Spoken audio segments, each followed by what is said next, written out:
Tu lembrou num post no Twitter, não sei se tu postou nas outras redes, eu vi no Twitter, o caso da estatização, né, que teve no Rio Grande do Sul, no governo Brizola, na época do pré-golpe, ainda o Brizola era governador, e estatizou o setor elétrico, né, a Bonin Sherry, a empresa, e isso foi um marco, inclusive, num debate nacional sobre estatizar o setor de distribuição e produção de energia elétrica, que estava, no geral, nas mãos do capital estrangeiro, que acabou redundando, inclusive, depois da criação da Eletrobras, né, já estava colocado ali como projeto no governo João Goulart, veio o golpe, o governo João Goulart não conseguiu criar a Eletrobras, né? Depois o governo militar, a ditadura empresarial militar não revogou isso. E aí eu vi também que está tendo um debate, né, sobre a CPI da CE, e aí como é que está essa luta para debater a reestatização da empresa? A CPI vai avançar? Como é que está, meio que, entre aspas, a unidade do campo progressista em torno disso? Eu não tive tempo de ler, mas quando eu anunciei a live contigo, eu recebi 2 mensagens no Instagram de gente dizendo que o PDT tinha ficado contra a CPI da empresa. Eu não vi se isso é verdade, queria que tu falasse também. Enfim, como é que está esse processo, agora que se abriu essa nova conjuntura, de pautar esse debate, pautar a CPI, para tentar lutar pela reestatização? Olha,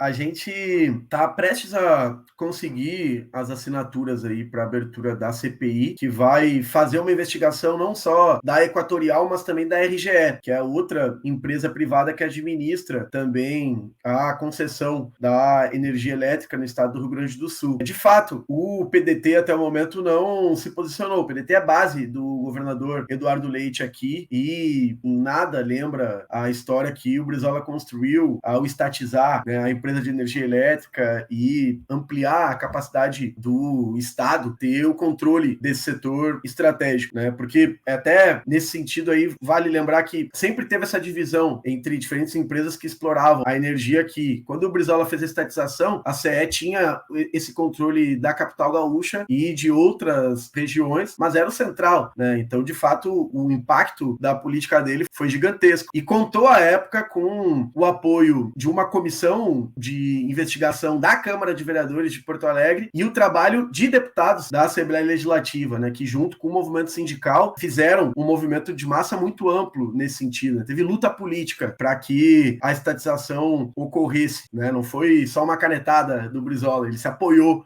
no movimento. Eu acho que isso também é exemplar para a gente discutir a postura dos governantes de esquerda ou progressista nesse momento, que são poucos, né? Mas, enfim, se nós quiser fazer um paralelo aí com a situação que nós estamos vivendo no Brasil hoje a nível nacional, né, com o governo Lula, o Brizola ele não tinha medo de se apoiar na mobilização de massas, né? E aqui no Rio Grande do Sul, talvez, com a campanha da legalidade, fatos como a estatização do setor de energia, certamente foram os exemplos mais marcantes dessa trajetória dele, que é algo que, infelizmente, a gente não encontra hoje a nível nacional. Dito isso, nós, com essa proposta aí de CPI, queremos trabalhar porque as privatizações elas ocorrem no Brasil de maneira muito porca, digamos assim. Os caras fazem o que querem na hora de privatizar e instauram para serviços públicos, muitas vezes cláusulas secretas, elementos que a população nunca vai ficar sabendo, mas que impacta diretamente, né, na forma como essas empresas se blindam para fazer absurdos como que a gente tem vivido aqui com o Equatorial. Então, a ideia é poder expor esses temas e, a partir daí, também poder debater o tema da reestatização. Eu penso que o nosso principal desafio hoje é levar o debate ao público, explicar pacientemente para as pessoas o que é o tema da reestatização nesse momento, porque houve toda a demonização, não só da CE, mas de todas as empresas públicas no último período, mas também existiam uns problemas anteriores, de dificuldades da empresa prestar um serviço que era adequado. E esse, para mim, é um dos grandes desafios da esquerda quando o assunto é setor público e, nesse momento, a gente discutir a importância de manter no Estado o controle dessas empresas.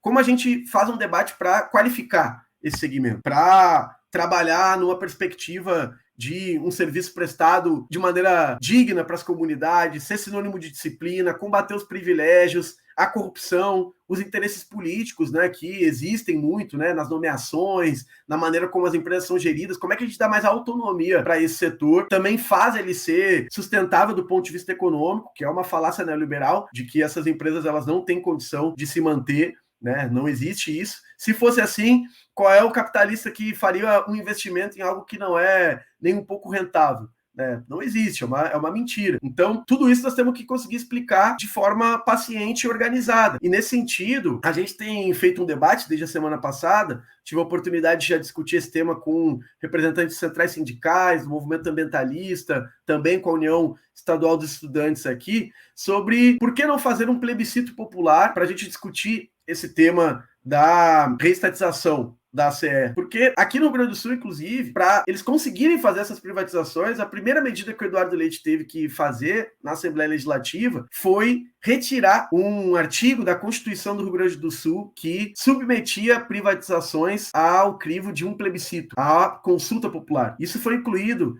na Constituição Estadual no início do século XXI. Eu acho que é altamente progressivo, porque movimenta a população para debater esse tipo de tema estratégico, permite que a gente aprofunde a discussão nos locais de trabalho, de moradia, né? E o governador fez a sua base aliada retirar este artigo da Constituição e, a partir daí, através da maioria que tinha na Assembleia, aprovou várias privatizações do último período. Então, bom, por que não fazer um plebiscito popular para debater esse tema e movimentar o conjunto das organizações sociais, do movimento sindical, das associações comunitárias, para fazer realmente uma luta política de convencimento da população sobre esse tema. É uma proposta que a gente está discutindo e eu espero que ela avance daqui para frente, porque, na minha opinião, a partir daí nós teríamos realmente uma ferramenta para começar a destravar esse processo de mobilização e, enfim, fazer uma disputa num outro nível aí, para ganhar a maioria social nesse tema. E ter impacto nacional também, né? Acho que se isso deslancha, o exemplo pedagógico que daria para o Brasil, né, para todos os estados que estão enfrentando esse processo de privatização, aqui em Pernambuco, por exemplo, a governadora quer privatizar a Compesa, que é a Companhia de Águas de Esgoto, quer privatizar o metrô, sabe? Então, acho que esse exemplo seria muito importante. O Sebastião Melo, durante a crise em Porto Alegre, ele foi para a internet reclamar que a empresa não atendia ele no telefone. Depois ele foi para o Twitter chorar e pedir motosserra, doação de motosserra para serrar as árvores, né? Assim, um papel assim patético, assim, é isso. O prefeito de uma capital, uma das capitais mais importantes do país, vai para a internet dizer que a empresa privada não atende ele, pelo amor de Deus, a empresa me atenda. Agora, e o governo Eduardo Leite? Assim, tu já fez algumas caracterizações do governo Eduardo Leite, mas como é que está a popularidade, a capacidade de sustentação desse governo? Como essa crise impactou na imagem também do governo Eduardo Leite? Porque me parece, vendo de longe, para quem não está no Rio Grande do Sul, que isso pegou muito mais no colo do Sebastião Melo do que do Eduardo Leite. As consequências negativas disso. É uma impressão correta? É por aí? Como é que tu avalia isso? De fato, o Melo, nesse momento, saiu mais desgastado por conta do caos que a cidade virou. E o grupo político do qual ele faz parte está há 20 anos governando a cidade de Porto Alegre. Então, é óbvio que eles têm responsabilidade sobre os problemas de infraestrutura urbana. Uma das questões que mais pegou aqui, Jones, foi a queda de árvores. E pode parecer uma coisa assim, né, para quem acompanha o debate estratégico da esquerda, né, pô, vamos discutir poda de árvore. Cara, de fato, era um dos temas que a gente mais encaminhava aqui quando eu fui vereador em Porto Alegre, porque não há um manejo correto das árvores na nossa capital e na periferia isso é um problema muito grave, porque, bom, quando uma árvore cai sobre o telhado de uma pessoa que mora numa comunidade, o prejuízo que ela tem, talvez ela nunca consiga recuperar, né? Então a gente sempre encaminhava esses pedidos. Nós temos mais ou menos 15 mil numa fila para acontecer, 15 mil pedidos de poda, né? Que aí não fui eu que fiz, né? Da cidade como um todo, certo? E, bom, isso aí agora virou um problema gravíssimo, porque as árvores, elas, por conta desse descaso, né? Elas não têm o trato adequado, enfim, inclusive a prefeitura ela ficou muito conhecida no último período por cenas de devastação ambiental, um parque que ficou muito famoso, que sediava o acampamento intercontinental da juventude durante os fóruns sociais mundiais, né? Ele era um parque super preservado na hora do Guaíba e ele foi privatizado também, né? Uma concessão aí de 40 anos, simbólico, inclusive, né? Pelo que ele representou no imaginário aí da esquerda internacional à época do fórum. E a prefeitura queria derrubar ali mais de 500 árvores no parque. Essa é a cara deles, certo? Agora, o Eduardo Leite, ele também sofreu muito por conta do tema da privatização da Equatorial. Então, essa conta, a população sabe que tem que cobrar dele, né? É um debate que foi desenvolvido a nível de Estado, certo? E não dá para dizer que o Eduardo Leite ele tem uma base de apoio popular ativa. Isso não foi verificado no último período. Inclusive, o Leite ele foi para o segundo turno na eleição de 2022, uma diferença de cerca de 2 mil votos com a candidatura da coalizão entre a Federação PSOL e Rede e a Federação PT, PCdoB e PV. É muito pouco, né? Então, o governo dele era muito questionado. O Onix ficou na frente, nós quase fomos, à época, para o segundo turno, né?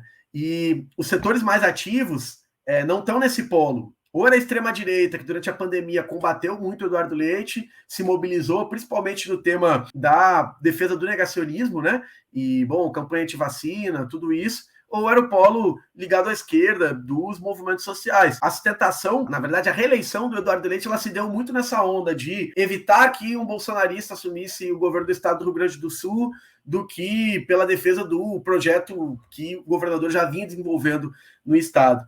E a base do governador, ela está, na maioria que ele tem, no parlamento, né? E aí, óbvio, utilizando todos os métodos que a gente conhece, né, de garantia de espaços aí, como é o próprio caso do PDT, que está apoiando o governo em troca de alguns cargos, é uma coisa extremamente fisiológica, mas é como acontece, e nos setores da burguesia organizada do estado do Rio Grande do Sul, nas federações empresariais, da indústria, do comércio, do agronegócio, eles estão muito tranquilos com o governo do Eduardo Leite, porque garante os privilégios deles de maneira muito categórica, né? Por exemplo, o Estado tem todo o problema de arrecadação. No final do ano passado, o governador tentou aprovar um aumento no ICMS, mas sempre naquela lógica de taxar o consumo, de seguir com essa política rasa para pensar o problema tributário do Brasil, enquanto nós temos aqui um estado que tem quase 50% do seu PIB vinculado ao agronegócio, em que a exportação de soja não é taxada com a Lei Candir, né, que existe aqui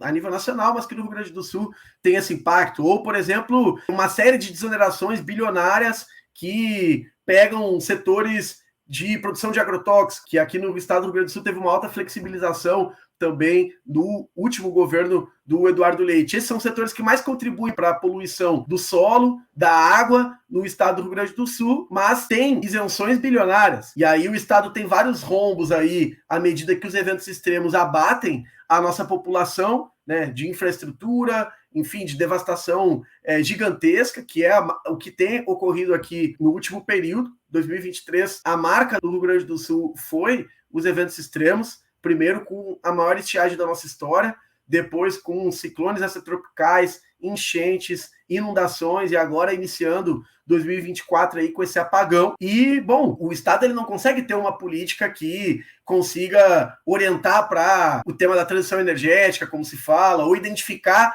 quais são os setores que têm que pagar essa conta, né? Eles vai protegendo sempre a burguesia e aprofundando a crise do ponto de vista ambiental, que tem um impacto social e humano gigantesco. Então, o governador Eduardo Leite, ele precisa ser responsabilizado, e nós estamos em luta para que isso fique nítido para a população, e o prefeito Sebastião Melo da mesma forma, né? É óbvio que o ano eleitoral faz com que as pessoas associem diretamente a imagem de quem está ali na baila, certo? Que é a discussão a nível de município. Mas as responsabilidades elas estão para muito além disso, porque ambos eles desenvolvem uma mesma política de devastação ambiental, privatização dos serviços públicos, né, dos setores estratégicos da economia, aumento da concentração de riqueza. Isso é uma característica muito forte do Rio Grande do Sul. Ampliação da desigualdade. Nós somos o estado mais desigual da região sul. É um estado que mais produz alimento na região, mas tinha mais de 1 milhão de pessoas em situação de insegurança alimentar no ano de 2022, ou seja, é um estado extremamente desigual, e a gente precisa cada vez mais também poder fazer essa discussão política a nível nacional, porque às vezes se vende uma imagem do Rio Grande do Sul que não é aquela que é de fato, né? Isso passa por nós, negras e negros, que, enfim, ficamos bem invisíveis nessa história toda, mas também como se aqui fosse um modelo aí de desenvolvimento, enfim, estamos muito distante disso, né? Sofrendo as consequências aí dessa política neoliberal nas últimas décadas.